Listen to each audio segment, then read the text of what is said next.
संध्या भगवान महादेव के जिस रूप का चिंतन कर रही थी, भगवान उसी रूप में प्रकट हो गए हैं। बोलिए शंकर भगवान की जय।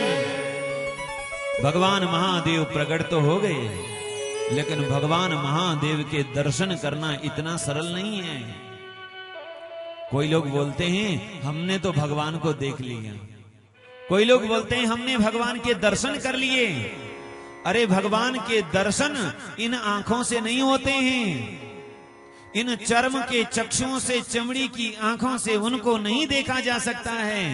तो भगवान के दर्शन होते हैं दिव्य नेत्रों से। भगवत गीता में भगवान ने कहा दिव्यम ददामि ते चक्षुः। यदि भगवान का दर्शन करना हो तो भगवान कृपा करके दिव्य चक्षु प्रदान करते हैं, और उस दिव्य चक्षुओं से ही भगवान का दर्शन होता है।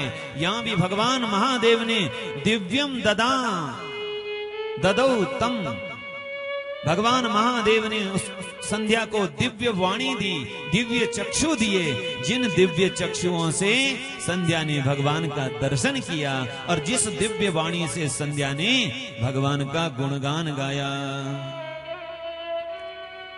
और सुंदर स्तुति कर रही है संध्या। निराकारं ज्ञानगम्यम, भगवान आप कैसे हो? बोले निराकार हो, ज्ञान के द्वारा आपको जाना जा सकता है। ऐसे आप प्रभु ने कृपा करके मुझे दर्शन प्रदान किया है, मैं आपको नमन करती हूँ।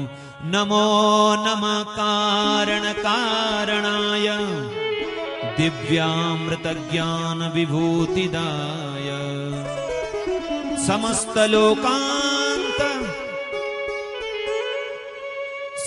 लोकांतर भूतिदाय प्रकाश रूपाय परात्पराय। भगवान महादेव जो सभी कारणों के भी कारण हैं, सबके आदि कारण हैं, उनको मैं नमन कर रही हूँ। हे प्रभु आप मेरे ऊपर प्रसन्न हो जाओ। भगवान महादेव ने बड़े आनंदित होकर संध्या से कहा, हे देवी प्रीतो अस्मि भवता भद्रे तपसा भद्रे। हे भद्रे, हे संध्या, मैं आपके तप से प्रसन्न हूं। वरम वरया, वरदान मांगो, क्या चाहिए? संध्या ने 3 वरदान मांगे। प्रभु यदि आप मुझे इस योग्य मानते हैं कि मुझे वरदान देना चाहिए तो मेरे ऊपर कृपा करिए और मुझे 3 वरदान दीजिए। पहला वरदान मांगा कि जन्म लेते ही कोई भी जीव आज के बाद काम वासना से युक्त न हो, तो इसके लिए मैं वरदान देता हूं कि 4 अवस्थाएं होगी। पहली अवस्था होगी कुमार अवस्था, दूसरी अवस्था होगी, पहली अवस्था होगी शैशव अवस्था, दूसरी अवस्था होगी कुमार अवस्था, तीसरी अवस्था होगी यौवन अवस्था, और चौथी अवस्था होगी वार्धक्य अवस्था। इसमें शैशव अवस्था में कोई भी काम वासना से युक्त नहीं होगा, यानी शैशव अवस्था होती है 5 वर्ष तक की। 5 वर्ष से 15 वर्ष की अवस्था को कहते हैं कुमार अवस्था। भगवान महादेव ने कहा मैं वरदान देता हूं कि कुमार अवस्था तक भी काम वासना नहीं सताएगी, और उसमें भी विशेष कुमार अवस्था के अंतिम समय यानी लगभग 12 वर्ष के बाद ही या 10-12 वर्ष के बाद ही काम वासना सताएगी, उससे पहले नहीं, यानी यौवन और वार्धक्य में।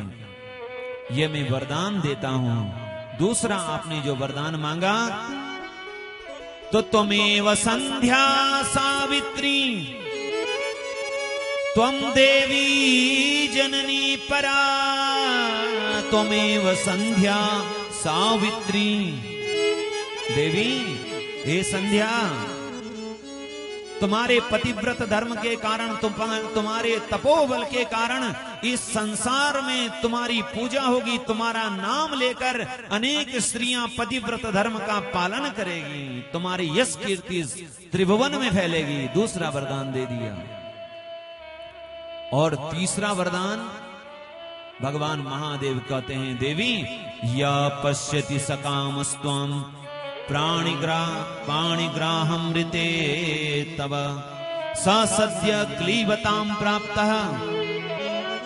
आपके पति को छोड़कर, ध्यान से सुनिए, भगवान महादेव कहते हैं आपके पति को छोड़कर यदि कोई और परपुरुष आपको वासना की दृष्टि से देखेगा तो वह नपुंसक हो जाएगा, उसका पुरुषत्व नष्ट हो जाएगा। ऐसा मैं वरदान देता हूं। बोलिए शंकर भगवान की हर हर। और मैं समिति से आग्रह करूंगा कि ये जो आगे जगह आपने किसी निमित्त से छोड़ी है, ठीक है, पर ये फोटो लेने का सिस्टम और बहुत ये रखें, व्यवधान कथा में न हो, लोगों का ध्यान आपकी ओर आकर्षित न हो, इस बात का ध्यान रखें। जो लोग इधर पीछे बैठे हुए हैं कथा सुनने के लिए, क्योंकि प्रांगण में इतनी जगह है नहीं, कुछ लोग बहुत पीछे बैठे हैं, कुछ इधर बैठे हैं, कुछ ऊपर बैठे हैं, और खूब मन लगा करके अब जो इधर बैठे हैं, हमारे पूरे पुरुष वर्ग इधर बैठे हैं, सभी भक्तगण अब वो कथा की तरफ देख रहे हैं। अब बीच में कोई फोटो वोटो कर रहे होंगे, इधर उधर कर रहे होंगे, तो उनका मन जाएगा कि नहीं उधर? कथा में बाधा पड़ गई कि नहीं पड़ गई? और याद रखिए, ये मैं अपनी मन की बात नहीं कह रहा हूं, देवी भागवत महापुराण में आया, जो कथा में बाधा डालता है, कथा में विघ्न डालता है, वह ब्रह्म हत्या के समान पाप का भागी बनता है। निद्रा भंग कथा छेदो दंपत्योर प्रीति वेदनम शिशु मातृ प्रवेदश्च ब्रह्म हत्या समम स्मृतम कथा छेदो। इसीलिए कथा का छेद नहीं करना चाहिए, कथा का काटना भी नहीं चाहिए। गुरु और शिष्य, कथा वक्ता और श्रोता के बीच में आना जाना भी नहीं करना चाहिए, वो भी काटना हो गया। कोई बहुत जरूरी हो तो बात है, नहीं तो बहुत अनुशासन होना चाहिए। मैं आप लोगों से आग्रह करूं, आजकल लोग चर्चा करते हैं कि धर्म कैसे आगे बढ़े, धर्म की हानि हो रही है, विधर्मियों का प्रभाव बढ़ रहा है, धर्म का प्रभाव कम हो रहा है। तो मैं आप लोगों से कहूं, आप लोग जरा विचार करिएगा, चिंतन करिएगा। धर्म का प्रभाव कम इसीलिए हो रहा है क्यों हमने धर्म की मर्यादा और धर्म के अनुशासन को मानना और स्वीकार करना छोड़ दिया है। धर्म का जो अनुशासन है, जो नियम है, आप देखेंगे ऐसे कितने ही धर्म हैं, इतने ही संप्रदाय हैं जहां एक कड़ा अनुशासन है। वहां जाकर आप कुछ कर नहीं सकते, वहां जाकर आप मनमानी नहीं कर सकते, कठोर दंड आपको दिया जाएगा। हमारे यहाँ कोई कुछ भी करता है, ऐसा नहीं होना चाहिए। मर्यादा, अनुशासन ये बनाए रखने से कथा का रस मिलेगा और धर्म के प्रति रुचि बढ़ेगी और धर्म से लाभ भी होगा। हर हर महादेव। भगवान महादेव ने संध्या से कहा, देवी आपके तीनों वरदान हमने दे दिए हैं, मैं आपको और भी वरदान देता हूं। आपने कठोर तपस्या की है, आपका यह जो शरीर है, आपने पहले कामना की थी कि मैं अपने शरीर को अग्नि में भस्म कर दूंगी। जरा विचार करिए, ये देश सतियों का देश है, ये देश पतिव्रताओं का देश है, और आज हमारी पीढ़ी कहां जा रही है, किस ओर जा रही है?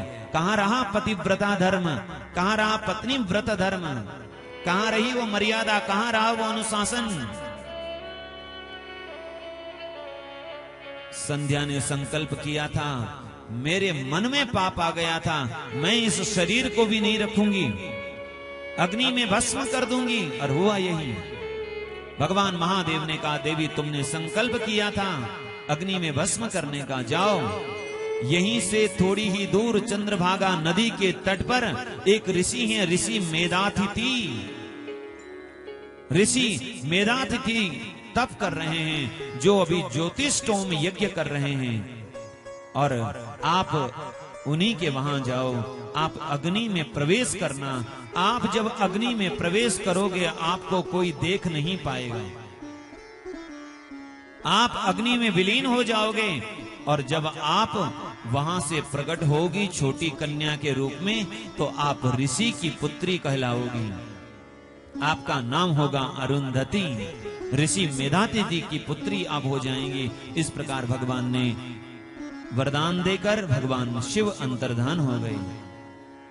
संध्या भगवान महादेव का स्मरण करती हुई, उनका चिंतन करती हुई, भगवान शिव का नाम लेती हुई और वहां से मेधातिथि ऋषि के आश्रम की ओर गई और चलते चलते वह अग्नि में प्रवेश कर गई। और अग्नि देवता ने भी संध्या के शरीर को पहुंचा दिया सूर्यलोक में।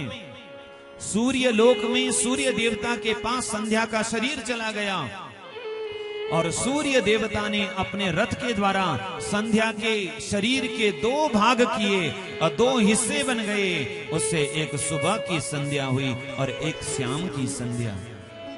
सुबह की संध्या ऊर्ध्व भाग हुआ और अधो जो भाग था वह शाम की संध्या हुई। तभी हमारे यहाँ कहते हैं संध्या।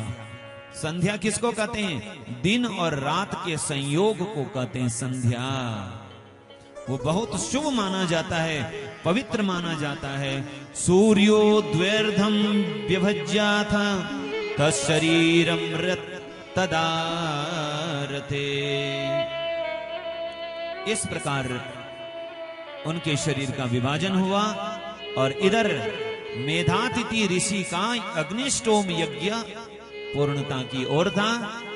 ऋषि ने जैसी पूर्णाहुति दी है, उसी पूर्णाहुति से एक दिव्य सोने की तरह कांति जिसकी है, जिसका प्रकाश चारों ओर फैल रहा है, ऐसी कन्या अग्नि कुंड से प्रकट हो गई है। बोलिए भक्तवत्सल भगवान की।